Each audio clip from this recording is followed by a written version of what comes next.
Hi, everyone.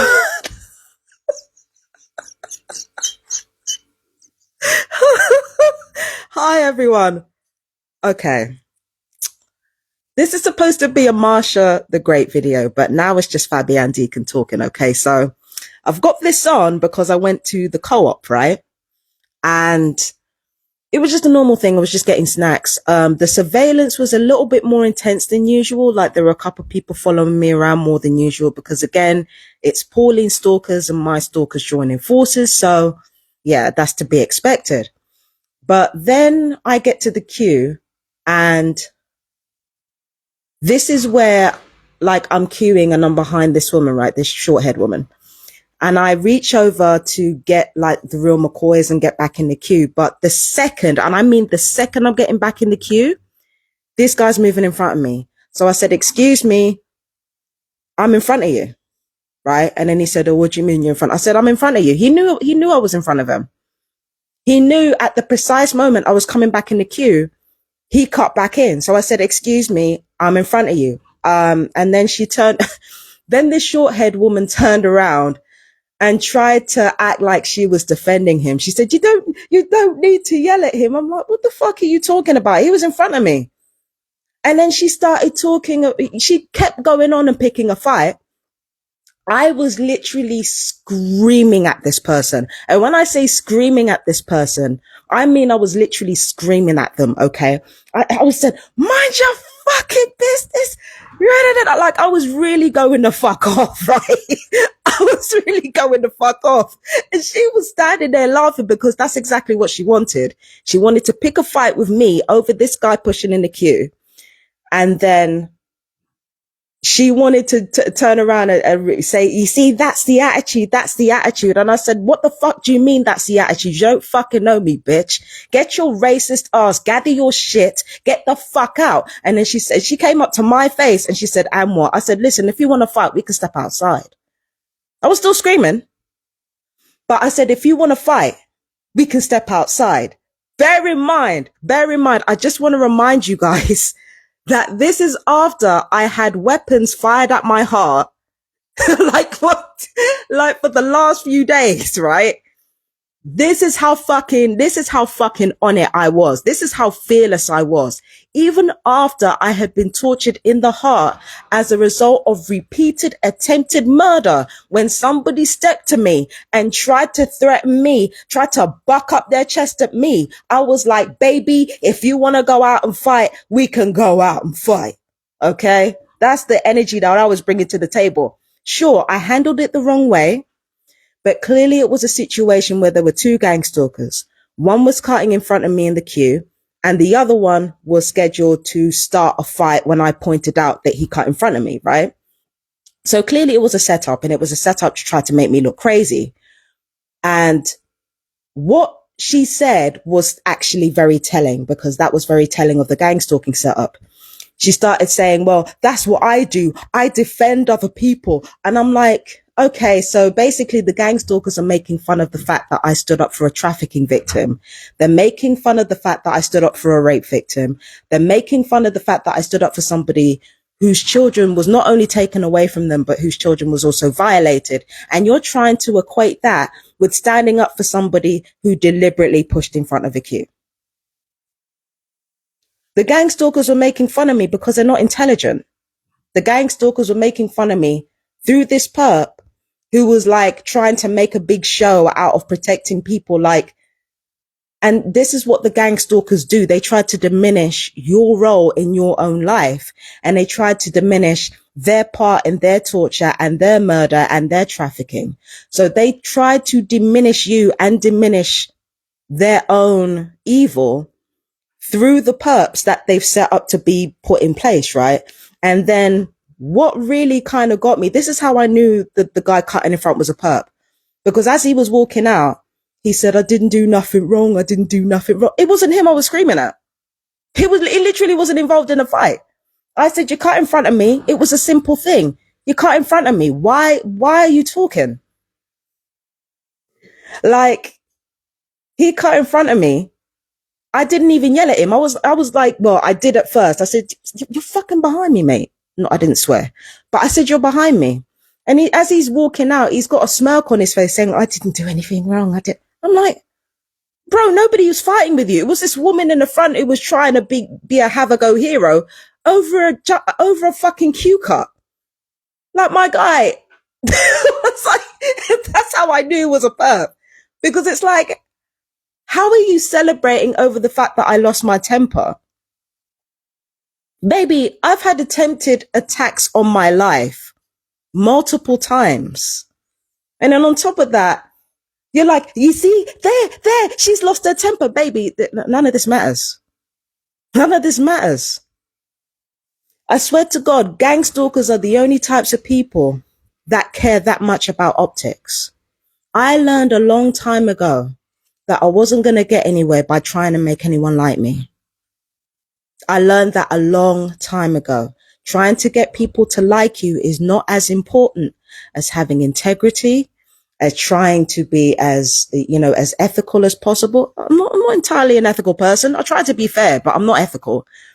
What matters is not getting people to like you, because for somebody like me, trying to get people to like me is a fool's game. So this whole setup in the co-op was by a bunch of gangstalkers that were so much dumber than the ones that I usually deal with.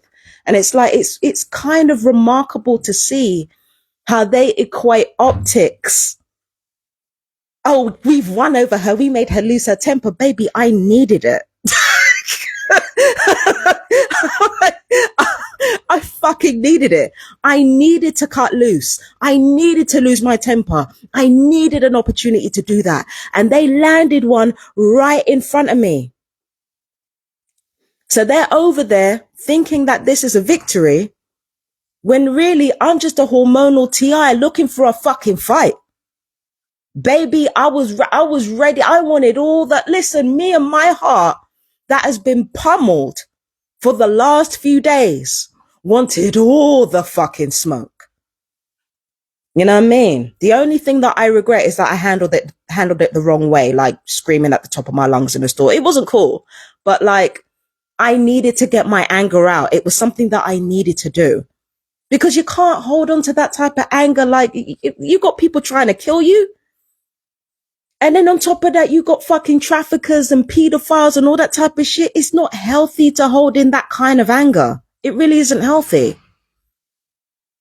So these gang stalkers gave me just what I needed. They gave me the opportunity to get my anger out in a way that, like, yeah, they got me the opportunity to get my anger out, and they knew exactly what they were doing. And this is the thing. I've been called crazy before. I've heard it before. I've heard it before.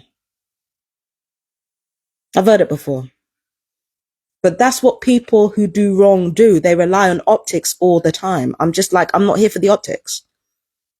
If you need me to be a villain, you need me to be a villain. If you need me to be crazy, you need me to be crazy. That's what you need. What I need is to continue doing what I'm doing, is to continue having integrity, is to continue like being as honest and as ethical as I can. Again, I'm not perfect. I'm not fucking, I'm not a virtuous person at all. Like, I'm barely, I'm human, right? I'm not an entirely good person. And, for me to pretend like I am is a mug's game. But as long as I try to remain within my integrity as much as possible, that's what truly matters. It doesn't matter if people catch me losing my shit. It really doesn't. None of that fucking matters. I've got shit to do. I've got shit to do. And the only reason why I'm here right now, and I went to the co-op in the first place, is because I was tortured in the heart. That's the only reason. If I wasn't tortured in the heart, I wouldn't be bothering with any of these people. But yeah, like, I've got shit to do. I don't have the time to be sitting around thinking about how I can make someone look bad. Like, bro, and you should have seen them. You should have seen the looks on their faces. They really thought they'd won. It's crazy. They really thought they'd won. They thought they achieved some kind of victory because I got angry for feeling an emotion. They thought they'd won. And they thought they could turn around and say, you see, this is who you are. This is who you are. Of course it's who I am. I get angry. is who I am, baby. I get angry. I get angry like anyone. And I don't back down either. And I bet you any money that fucking male gang stalker was out there telling the black girl, because he wanted to prove he wasn't racist. He was out there telling the black girl that, this woman really stood up to her when she was shouting and screaming. She didn't give a fuck. I'm like, yo, if she didn't give a fuck, she wouldn't have went out and fought. When you don't give a fuck, you demonstrate that you don't give a fuck. When you challenge somebody to give you an ultimatum, you match the energy. You match the energy. You don't back down. There's a reason why when somebody says like, shut the fuck up, I'll say no. I'll say no, I'm not going to do that, but I'm not going to say, and what? Because if I turn around and say to somebody, and what? Or so what? Or what? That means I'm giving them the invitation to offer up an ultimatum. And if I'm a real person, I'm not going to turn that ultimatum down. I'm not going to back down from that. Now that's real. Like, you can't be out here challenging somebody and then be like, well, no, I'm not going to do that. I'm not going to do that. Baby, you don't get to dictate terms when you were the one challenging a bitch. You don't get to do that. You don't get to do that. You don't get to dictate terms when you're the one challenging somebody. You really don't. And it doesn't show courage. It actually shows a great amount of fear that you need to get somebody angry like that. And then as soon as they get angry, you try to back down to make yourself look like a victim. You should have kept your mouth shut. And you shouldn't be out here being a perp for pedophilic masons in the first place. Or like, not even pedophilic masons, but like, you shouldn't be out here being a perp for people that are going to cover up for pedophiles in the first place. My temper doesn't matter here. Your conduct does. And people know me in that shop. They know I don't lose my temper like that without reason. They know I'm not like that. So you didn't win.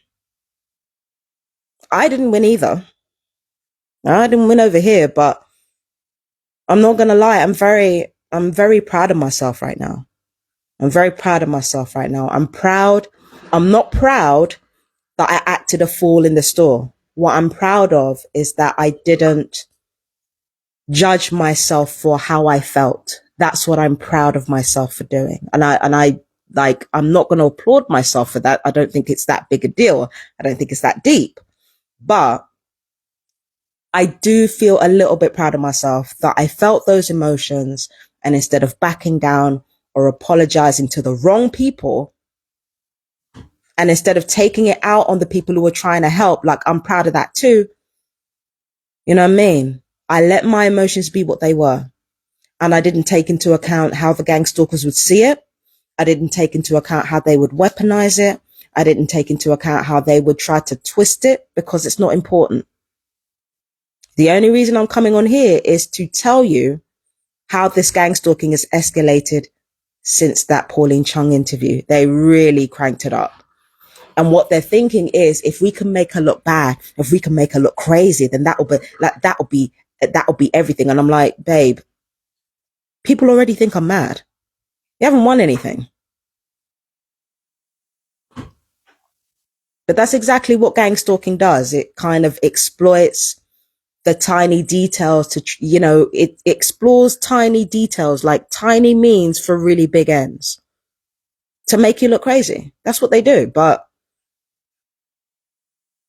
look around you. Look like these people are really, these people are really moving new perps into a burning house. That's crazy.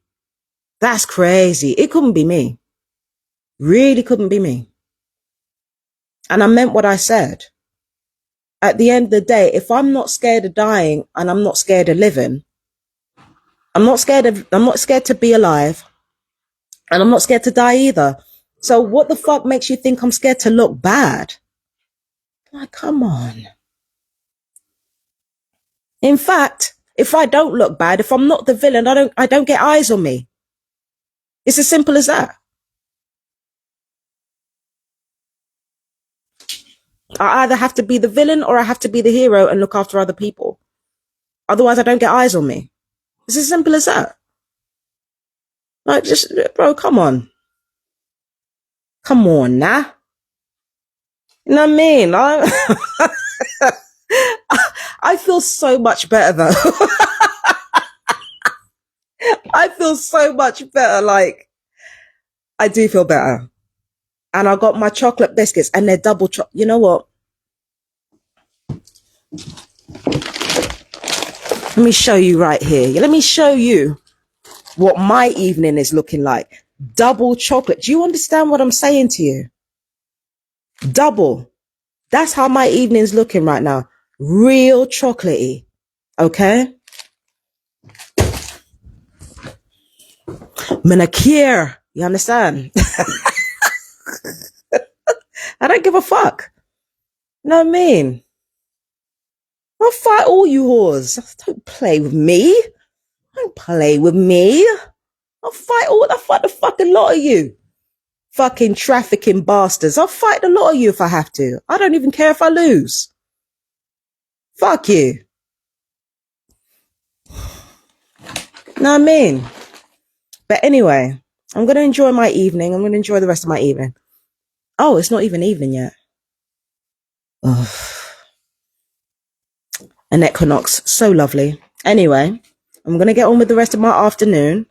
I'm going to enjoy my bickies and my snacks and, you know, have myself a little bit of a home going for the aunt. And if you know, you know. So take care, you guys. Marsha the Great out. Stay strong, my fellow TIs. And yeah, don't let the bastards get you down. Bye-bye, my darlings.